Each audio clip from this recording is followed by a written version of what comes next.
Welcome, Legal Shield family. Chris Ward coming to you from my home in Denver, Colorado. Super excited because in the month of November, we've been hosting the Millennial Movement week after week, and it's done incredible things for our marketplace. And two of the individuals spearheading the Millennial Movement I have on the call with me tonight. They're going to be sharing their stories, talking about this Millennial Movement that we're on, and talking about just really blowing the lid off of the opportunity within our company. So I'd like to go around the room real quick and introduce first Mr. Nick Odom. Say hello, Nick. Hey guys, what's up? Just so you guys know a little bit about me, I'm 25 years old, went to Appalachian State University in Boone, North Carolina. Really hated college, by the way. My whole goal while I was there was to figure out a way to make enough money to drop out. But I didn't want to work for somebody else. My biggest goal in life was always to not have a job, to live life on my own terms, right? To do what I wanted, when I wanted, with whoever I wanted, however I wanted.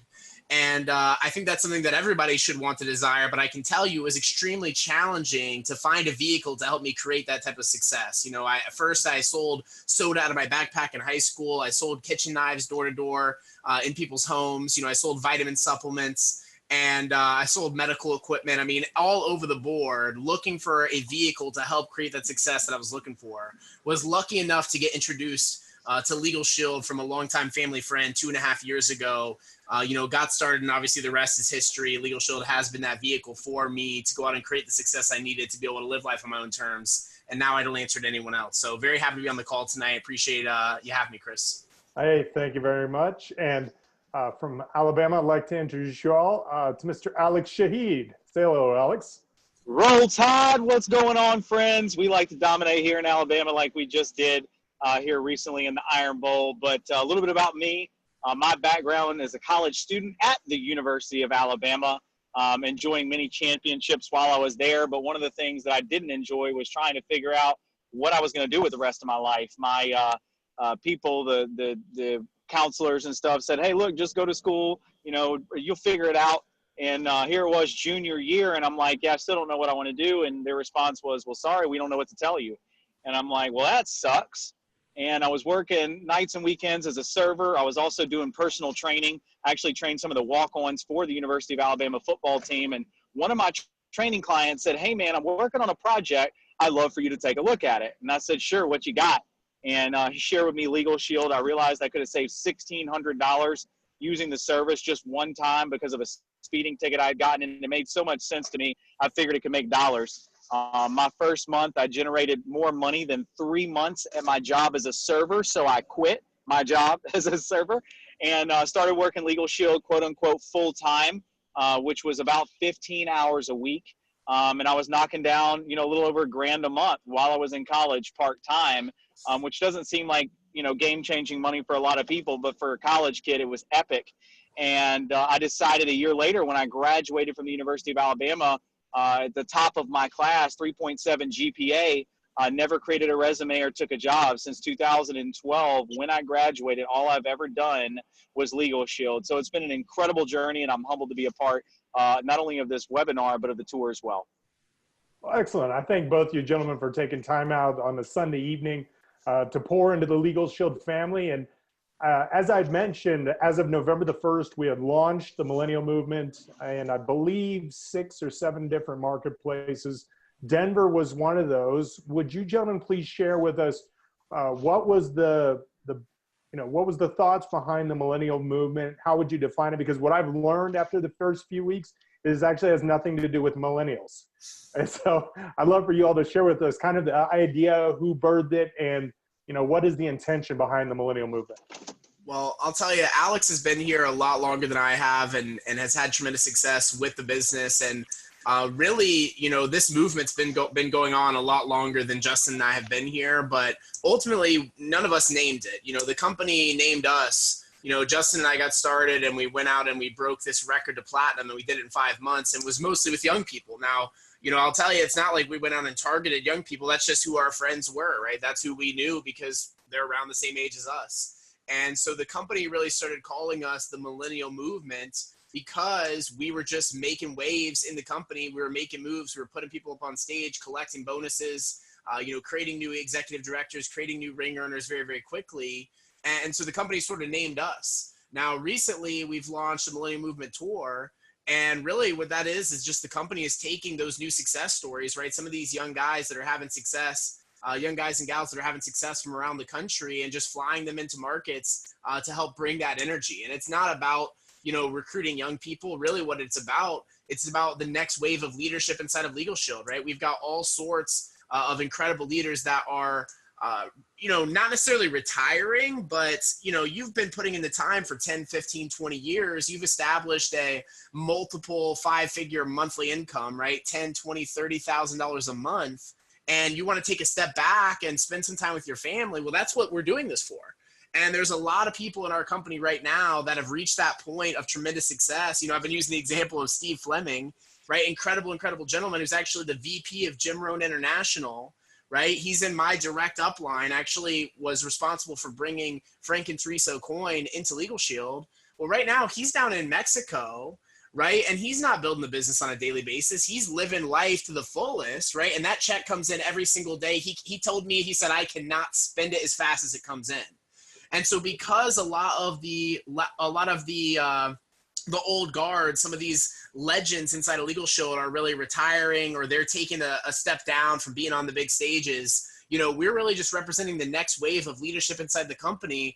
And truth be told, there's a few of us that are doing pretty well, but we're looking for the next success stories, right? We're traveling around the country looking for those people that are motivated, that are driven, that are passionate, that are trying to get up on that stage and have a huge impact, not just inside of our company, but, in the world. And really what the Millennial Movement represents is just being the change that we want to see in the world, right? Actually going out and being a part of the solution instead of just talking about it. So that's kind of the origin of the movement. It's really just people like Alex Shahid, people like Kevin Moeller, people like Sean Ball, right? That are going out and making it happen at a young age. And if you look back in the company's history, right, some of the people that we look up to now as legends, people like Darnell Self, people like Brian Carruthers, right? Those guys got started in their 20s. You know what I mean? While they had a ton of energy, whenever they didn't need to sleep or eat as much, right? Whenever they could put in 14, 15, 20 hours a day building the business, right? That's when they got started. And so really what the Millennial Movement represents is just that type of energy, right? That type of passion, that type of ambition to go somewhere with this business. And everyone's invited to be a part of it. Outstanding, Mr. Shahid. What are your thoughts? Well, that was probably the best synopsis I could give you, but one of the things that a couple of things that I would add to that, and I appreciate my peers on this tour, and I can name everybody on the tour, but we all know who it is, but also I appreciate other young people building in LegalShield, because when I first got started in 2010, there was no Millennial Movement. I don't know that people knew what a millennial was. It was just a handful of young people. I know Kevin Moeller and myself and some others. I know Timber Mosley and several others, not to name names of people, but they were doing the thing. They were just doing our 2 exposures a day, attending the weekly meetings, being core, and that evolved into what we know as the Millennial Movement today. But what the movement embodies is really people trying to pursue their purpose and passion instead of a paycheck, offering something of value to others and creating a ripple effect that's not just about us, so we could do well while doing good, and really focusing on our divine design, what we were here for. And I believe that, after attending my first national convention, that LegalShield went from my head to my heart. And I was like, I love what this company stands for. I love the people and the leadership involved. I love the what's the word for it? They don't see colors. They don't see background. They don't see ethnicity. It's an equal platform for those that want to win, whether you're young, whether you're old, whether you're black, whether you're white, whether you're a believer, whether you're not a believer. You can excel here based on your personal efforts and the efforts of those that you lead and inspire. And that was what I was about. And I believe the Millennial Movement embodies that among the next generation that are ready to step up and be the change that the world wants to see. Spectacular. Now, a month into it now, you've seen the way, I know that you all are cross-talking after events, the marketplaces that you visited, how have we seen the impact from November 1st till today, especially in the markets you gentlemen have been in?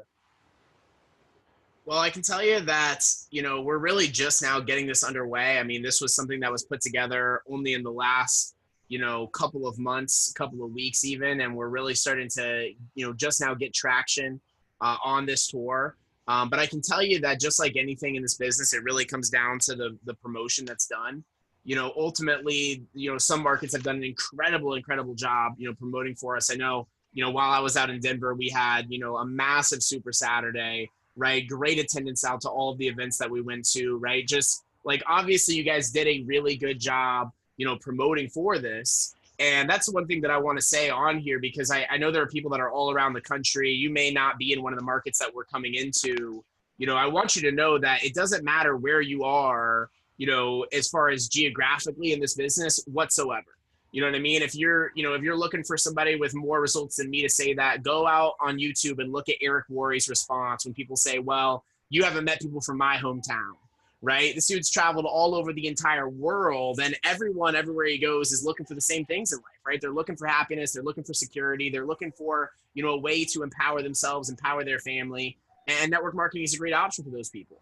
And so I think that one thing everyone needs to know is, even if you're not in one of these areas, that doesn't mean that you can't be the person that has the most people that show up to these events, right? Whoever does the best job promoting is going to be the one that gets them paid the most off of this. And so while some markets, like I know, while I was up in Columbus, Ohio, I mean, it was absolutely popping up there. I mean, people, just incredible events, lots of people coming out to take a look at this, right? But I can tell you there were some people that showed up in Columbus and they didn't promote, and it didn't benefit them whatsoever.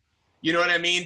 For that event to go on. Meanwhile, there's some people that had half a dozen guests in the room and they got paid for that event.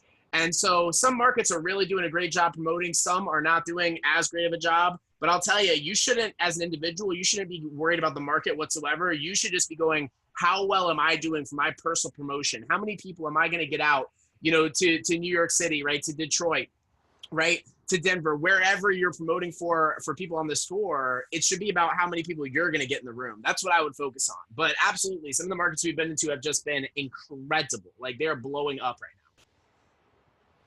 now. Outstanding. Alex. Yeah, absolutely. My thought on that is, the several markets I went to, the receptivity was different based on the promotion. And I know that, coming out to Colorado was an amazing experience out there in Denver. You guys really just have a great culture. Raleigh was fantastic as well. And I do believe it's people's ability to promote. It's the number one skill in network marketing is the skill of promotion. And just to share a story of the tour was not yet in Alabama. I won't give that spoiler alert until just 2 seconds from now.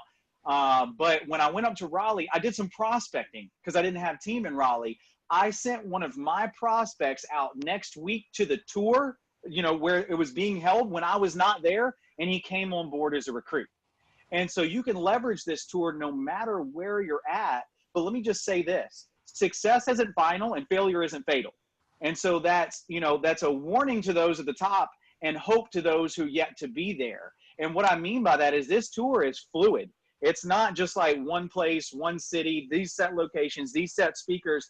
Not only are we looking for up-and-coming leaders, we're looking for up-and-coming leaders to step in on this tour. And we're also looking for markets that are receptive, because if you're not, the game may shift. And what I mean by that is Alabama is a new recipient of the tour. So if you know folks in Birmingham, Alabama, big things are happening in Alabama, a lot of which I can't disclose or discuss on this call, but just know that Alabama will be not only a top 10 market, but probably a top 5, maybe even number 1 in 2019 because of what's happening in this state, and the tour's stopping here. So if you're a community, if you're a marketplace, and you're like, hey, we want the tour, increase your numbers, increase your promotions, plug into the markets that have the tour, but also create the culture that makes the company say, hey, we want to go to blank.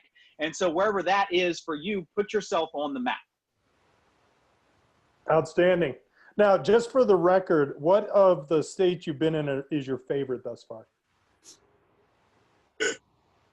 I mean, yeah, it's definitely my best experience so far was visiting. You want me to say Colorado, don't you?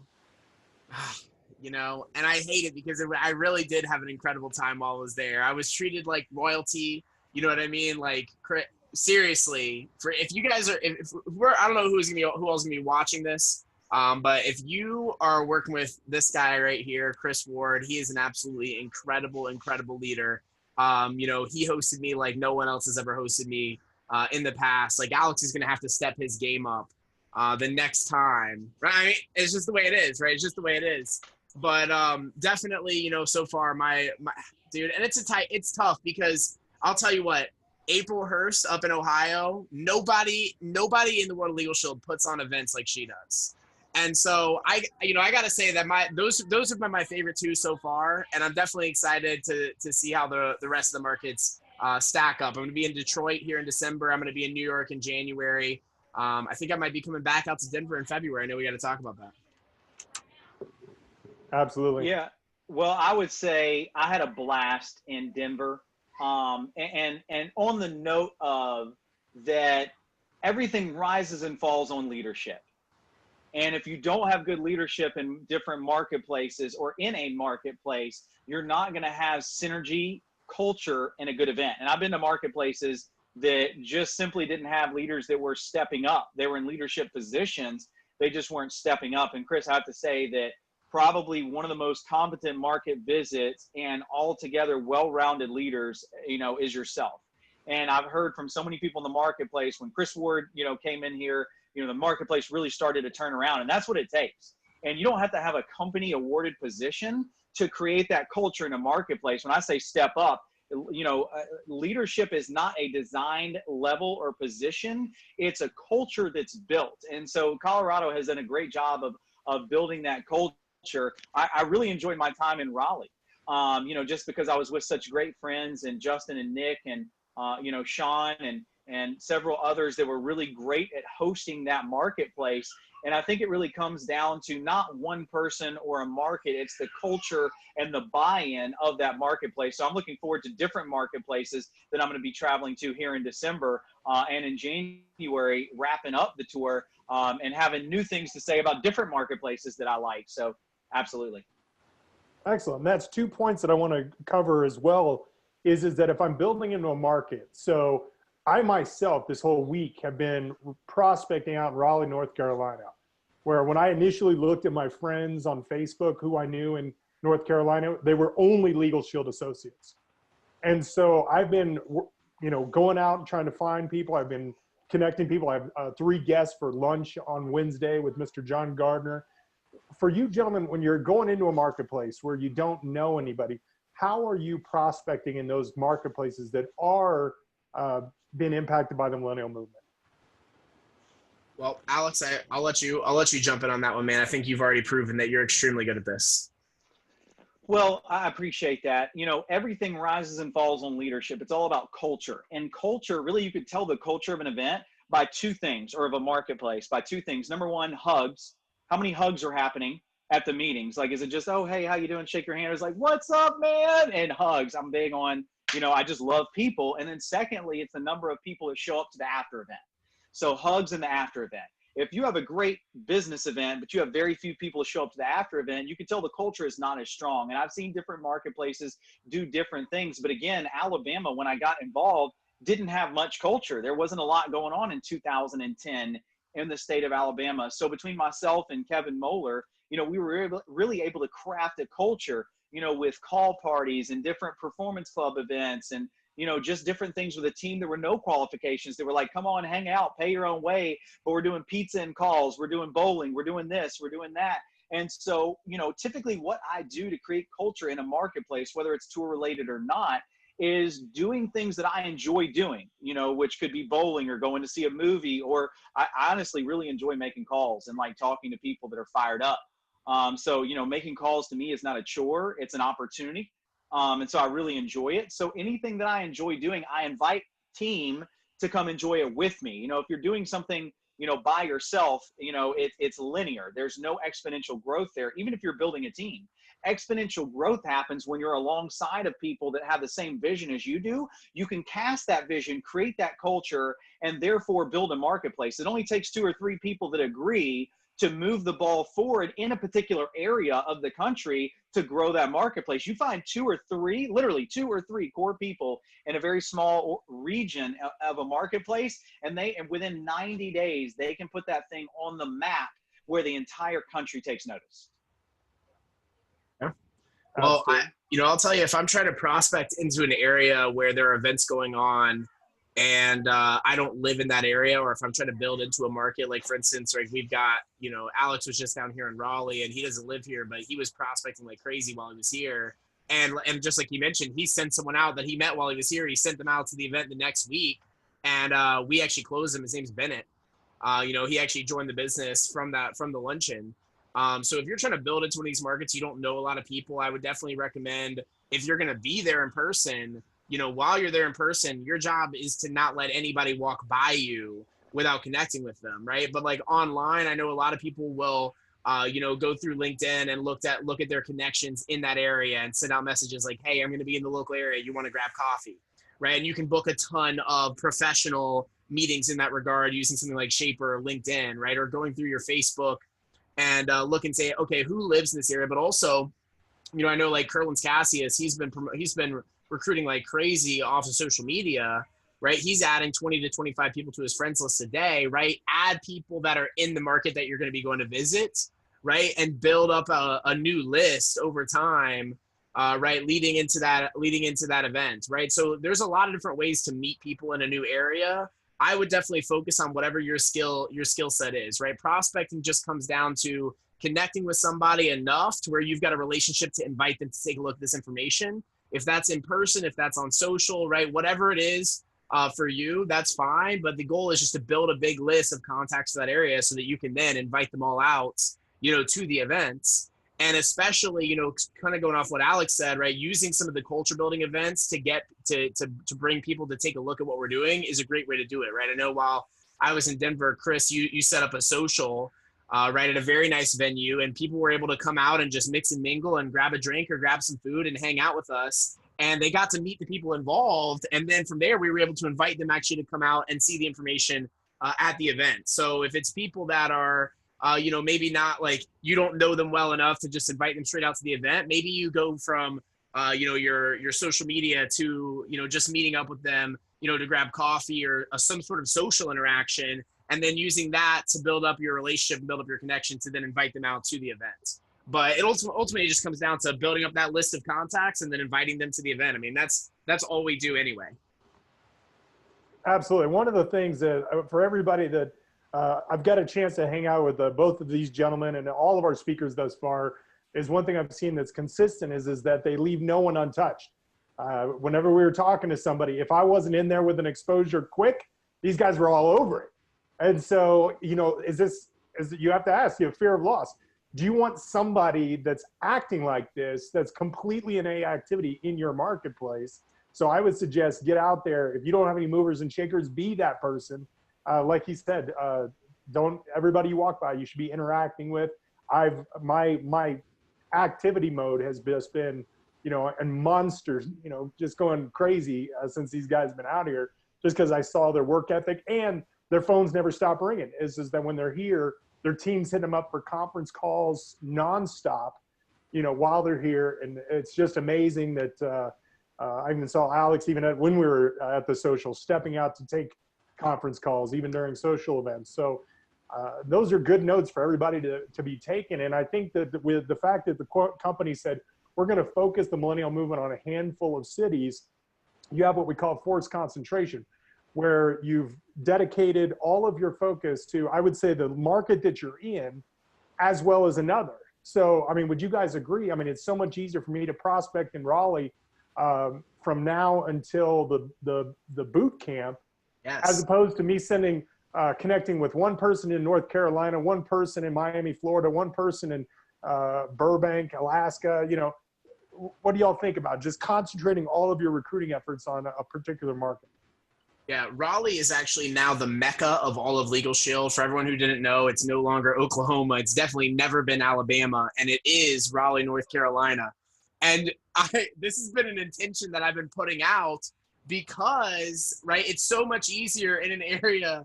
I see you, Alex. No one else can, though. The recording only shows me. But the energy from having multiple people building into a market like that, like Alex is sending out recruits to our events, right? John Elizabeth Gardner are here for the briefing Tuesday and the luncheon on Wednesday. We've had Millennial Movement speakers here the last couple of weeks, right? We had Curlins here this past week, right? We had Alex the week before that, right? We had Sean the week before that. I mean, we've had these guys coming through. And so now if you're sending people out to Raleigh, there's already excitement going on. There's energy in the event, right? People are going to come into an environment, because everyone on here has experienced sending someone out to a briefing where there's not a lot going on. There's like 5 people there and 4 of them know each other, and you're the one person that doesn't know everybody, and it makes you feel awkward, right? And so whenever you send someone out to a market that's on fire though, right? You send someone out to the briefing in Maryland, right? In Money Making Maryland, right? And it's just millionaire club members all around the room, and you're going, holy crap, right? Like they get so much of a better exposure. So right now is the time to be building into all these markets. I had to make a comment. I had to make a comment about Alabama. It was just a joke. It was just a joke, okay? Raleigh will be the Mecca. You know what I mean? Currently, maybe it's Denver, Colorado. Who knows? But that's like that intention of Alex going out and saying, hey, I'm going to intentionally prospect in Raleigh, and Chris is intentionally prospecting in Raleigh, and that's building onto the excitement. And, of course, we do have the boot camp coming up, right? December 7th through the 9th. It's going to be one of the biggest training events of the year. We have people flying in from all over the country. But if you recruit somebody in Raleigh, right, then it's as simple as getting them a ticket and they can drive over, right? It's almost like recruiting people into Dallas. Like, because right now you want to be recruiting into Raleigh to bring them to this boot camp. But then over the next 90 days, right, a good place to be recruiting would be in Dallas, Texas, because that's where our convention's going to be. If somebody can just drive over to the convention, right, you can have more people there. So I would definitely encourage people to recruit in the areas where there's the most excitement. Right? If you see that Florida is just blowing up, which they are, you know what I mean? Like they are, recruiting people into the Florida markets is a great idea, right? Recruiting people into Birmingham, Alabama, right? Where there's so much energy going on right now, right? Where Alex is there every single day building the markets, you're going to get way better results, right? That's Justin and I talk about this all the time. One of the reasons we were able to create so much success so fast was simply because the environment that we created, that we were recruiting people into. And a lot of that came from building the culture, like Alex talked about, doing a lot of PBRs where tons of people are showing up and packing out a living room, right? And those PBRs were driving so much excitement that everybody wanted to recruit where we were, right? So I would encourage everybody to be recruiting heavily into these areas where you're seeing all this excitement, where you're seeing the tour going, where you're seeing the Ladies of Justice events popping off. Like everywhere that you see this stuff going on, that's where you want to recruit people. That's where you're going to get the biggest bang for your buck. Absolutely. Alex, do you have anything to add? Let me unmute myself. Yeah. There's a sign. It says Roll Tide. And then if you turn it around here to the back, it says Where Legends Are Made. So I just want to mention that because I think that's relevant, because Alabama is going to be the #1 state in 2019. So you definitely want to build here for the tour. But secondly, you know, I love Alabama's tagline. I do draw a lot of pride. People are like, you're always like, Roll Tide, Alabama. It's because I'm proud.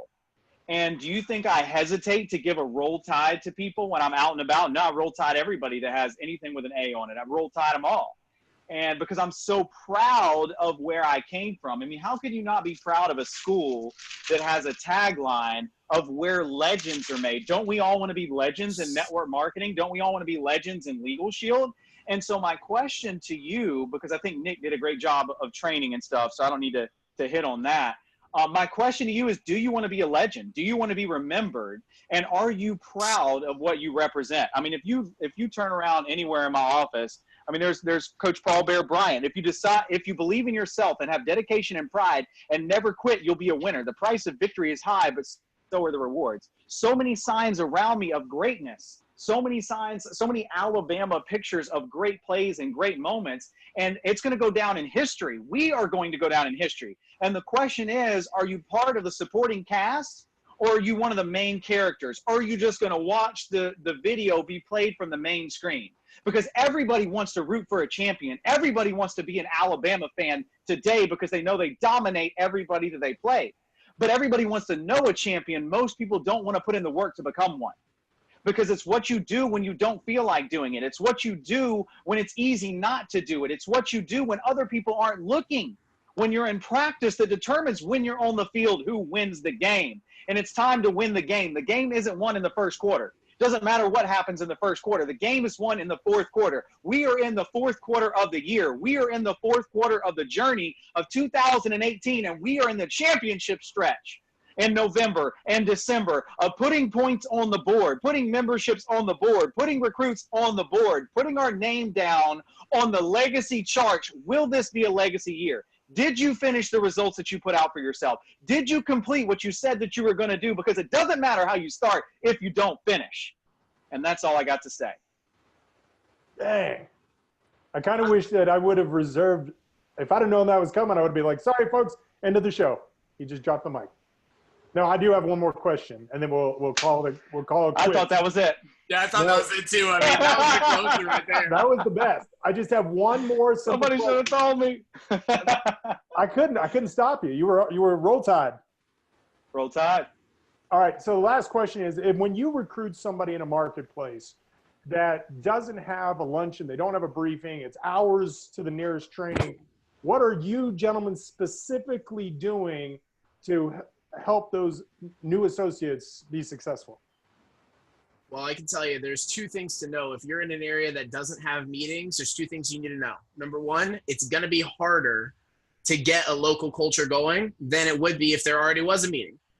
Just go and let you know that. It's going to be more difficult. Number two, there's a lot more to gain from somebody that goes out and builds a market from scratch, right? If you really look at the legends in our company, right? People like Dave Savula developed markets all over the country, right? There are briefings that are going on every single week, every single month, year after year, right? That were put in place by him and his team that will continue on into perpetuity, right? And he established those. And the results are clear, right? But the activity that's necessary is more difficult. And here's why. It's because without that social proof, right, without that culture that Alex is talking about, it's much more difficult to recruit people. And the people that get started are going to be less likely to take action because they won't see other people taking action. So two things that I recommend. Number one, heavily, right, indoctrinate your new recruits in that area into the online culture. Make sure that they're getting plugged into team calls every single week, right? Make sure that they're able to see live Zoom presentations, right? Make sure that they're able to be involved in all the Facebook pages, right? Make sure that they're getting connected to a lot of other people, right, around the company, right? Whether it be just connecting them back with, multiple people in your upline or cross line or people in other markets. Make sure that they start to see the bigger picture of LegalShield as quickly as you can by getting them out to a big event, right? So the more you can get them plugged into the online culture and to a big event, the more they're going to be able to see the big vision and want to go ahead and work with you, right? The second thing that I would do is really put on a lot of PBRs, okay? Put on a lot of events at your own home, right? Whether that's just inviting people out so you can play the video and recruit them, whether it's inviting all of your new recruits out to make calls together, right? Whether that's inviting everybody out to go out and do like a social building event, culture building event like Alex talked about. Get everyone in the area together as much as you can to start to develop that culture and that camaraderie until you have enough people to establish a weekly briefing. You really need probably about 15 to 20 active people that are going to show up every single week in order to be able to afford a meeting space, right? But you can build it solely off PBRs. I mean, we didn't even go to our weekly briefing in Raleigh for the first 60 days because we were so head down tunnel vision. We did 4 or 5 PBRs every single day, right? Before we ever showed up to the briefing. So get people indoctrinated and really involved in the online culture, get them out to a big event, and then get together as many people as you can, as often as you can, to start establishing that culture. And just know it's going to be a little bit more difficult, but by the time you establish it, you'll be running a market, and it'll be so much more worth it to have done that than it would be to not. Awesome. Alex.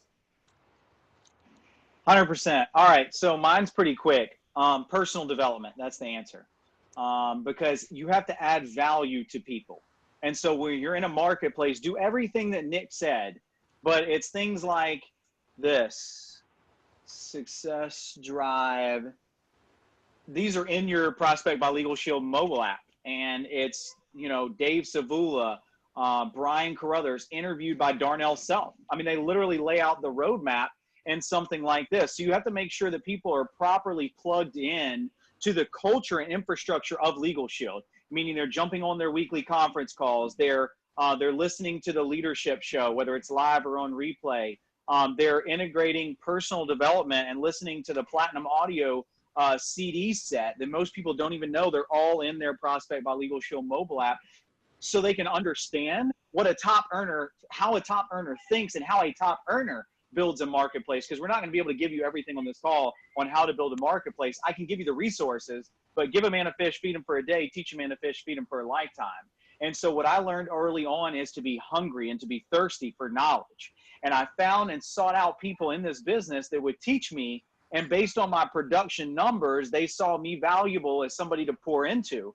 But if you can't get a hold of those people because you're brand new, then pop in a CD, listen to your audios on your Prospect by LegalShield. There's everything that you need to know in that app under training audios to get the mindset of a winner.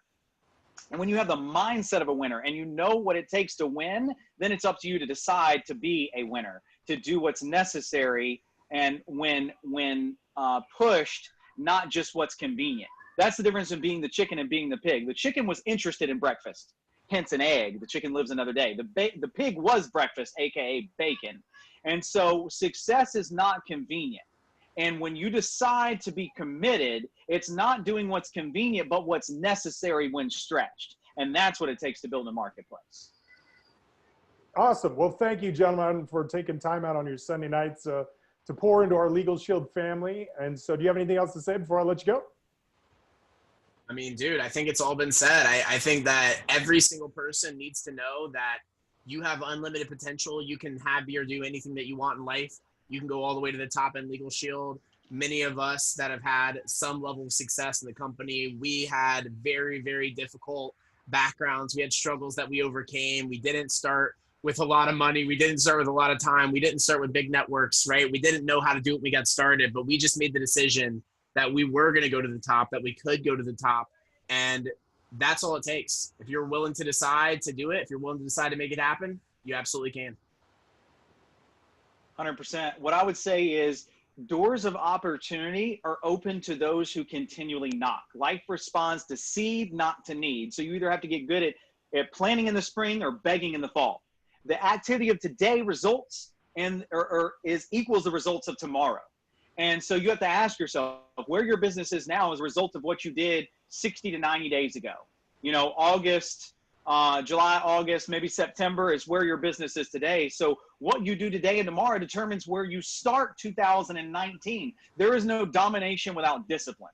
You must discipline yourself first. Discipline your disappointments. Discipline your activity. Discipline your expectations.